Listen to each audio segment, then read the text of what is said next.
أعوذ بالله من الشيطان الرجيم بسم الله الرحمن الرحيم Assalamu alaikum wa rahmatullahi wa barakatuh. Muhtaram Müslüman kardeşler. Her barcabız da bir-birimizni ko'rgan vaqtda salamlashirga tirishamiz. Chunki g'ayri tabiiy hal bo'lar edi, masalan, nindidir jiyilib turgan kishilar yanına kelib salam bermicha so'z boshlaw ya bo'lmasa ularning so'zlariga kirib ketuv. Shulay uq g'ayri tabiiy hal bo'lar edi, atiyani biz yanına qaytgaч, ular bilan isanlashmasak ya bo'lmasa xotinimiz, erimiz bilan isanlashmasak, ba'alar atiyanilarına salam bermasa. Şunun içinde biz üzara bağlarımızın terbiyelaganda yoki adab etiket turunda silashganda eng birinchi silasha boshlaymiz isanlashu turunda. Isanlashuning turlari bek ko'p. Isanmisiz, sog'misiz, assalomu alaykum, здравствуйте, привет, пока. Albatta turli so'zlar qo'llanirga bo'la. Biz hozir aning turunda so'z olib bormamiz. Amina shu isanlashuni qo'l berib berkituv turunda so'z olib boramiz.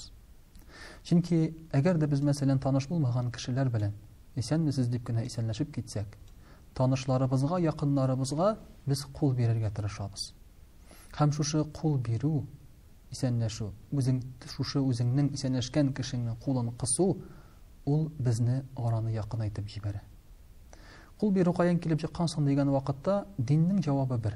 Bu sunnat, payg'ambarlarning ilikdan kelgan sunnati. Hozirgi tarixchilar aytalar indi, qo'l berib isanlashu kelib chiqqan shundan deylar, qo'lingda qurol bo'lmau, sening yovuz niyatlaring bo'lmau ekanini ko'rsata turgan belgi deylar. Hatto masalan, ilakiga yahudlar orasida da shunday rivoyatlar yeri. Muhtaram qardoshlar, albatta endi shundan da o'ng qo'lingni ko'rsatu, bu senda qurol yo'q, sen yaxshi niyat bilan kelganingni ko'rsatadi. Uchlaringning ochiq bo'luvi shulay yo'q, sening yovuz niyating bo'lmavi turunda dalil. Lakin mana shu isanlashu, muhtaram qardoshlar, onun ali tag'in boshqa bir sifatlari, boshqa bir foydalari da bor ekan. Payg'ambarimiz sollallohu alayhi va sallam ayta, qo'l berib isanlashingiz bu sizning orangizda ochuvni yo'g'altirdi. Ya'ni agar orangizda ochuv bo'lsa, dushmanlashuv hislari bo'lsa, qiyinchilik bo'lsa, bir-biringni yaratmau hislari bo'lsa, qo'l bilan isanlashgach, ular bitirdi. Chundan da bit, qo'l berib isanlashgach, biz bu kishiga bir nindi yovuz niyatlarda kechirasi kelmay. Chunki agarda kechirsak, agarda biz uni yaratmasak, biz unga qo'l bermas edik. Biz u kishining bergan qo'lini qismas edik. O'zi bizni ona yaratmaganni ko'rsatirga tirishar edik. Mana muhtaram qardoshlar, payg'ambarimiz sollallohu alayhi va sallamdan shunga ko'ra bu hadisni bizga keltiradi.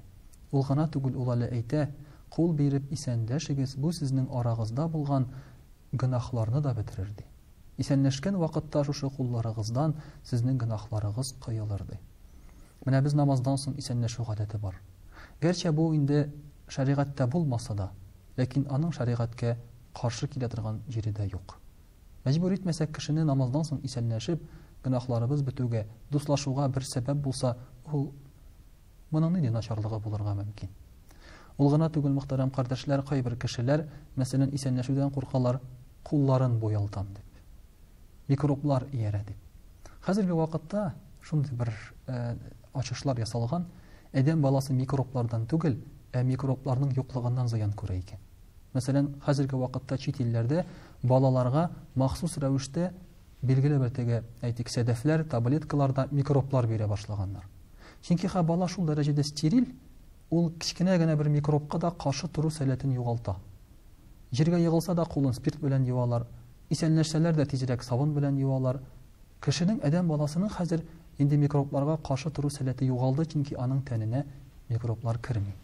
Mana shunga ko'ra payg'ambarimiz sollallohu alayhi va sallamning aytgan so'zlarini qarasak, bu ali bizning immunitetni da nig'ita ekan, qo'l berib isanlashu.